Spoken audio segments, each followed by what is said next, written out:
বাটা মাছ দেখলে এক্কেবারেই খেতে ইচ্ছা করে না কাটার ভয়, তাই তো? কিন্তু কথা দিচ্ছি, এইভাবে একবার রান্না করে দেখুন।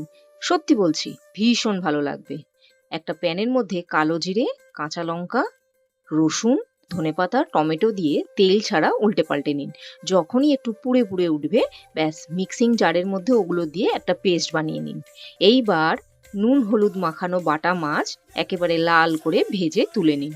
ব্যাস আর কিছুই না। এবার ওই তেলের মধ্যেই অল্প একটু কালো জিরে দিন, তাতে দিয়ে দিন পেঁয়াজ কুচি। পেঁয়াজটা একটু ভাজা ভাজা হলেই পেস্ট করে রাখা মশলাটা দিয়ে দিন। আর ওর সাথেই দিয়ে দিন গুঁড়ো মশলাগুলো, যেমন হলুদ, জিরে, লঙ্কার গুঁড়ো, অবশ্যই স্বাদ মতন নুন দেবেন। দিয়ে মশলাটাকে বেশ অনেকক্ষণ ধরে একটু কষে নিন। তেল বেরোলেই আন্দাজ মতন জল দিয়ে দিন। মাছগুলো দিয়ে দিন। হ্যাঁ, মাছগুলো একটু ফোটাতে হবে। কিছুক্ষণ পরেই মাছগুলো উল্টে পাল্টে দেবেন। নামানোর আগে দিয়ে দিন ধনেপাতা। আর গরম ভাতে মেখে খেয়ে দেখুন, জানাবেন কিন্তু।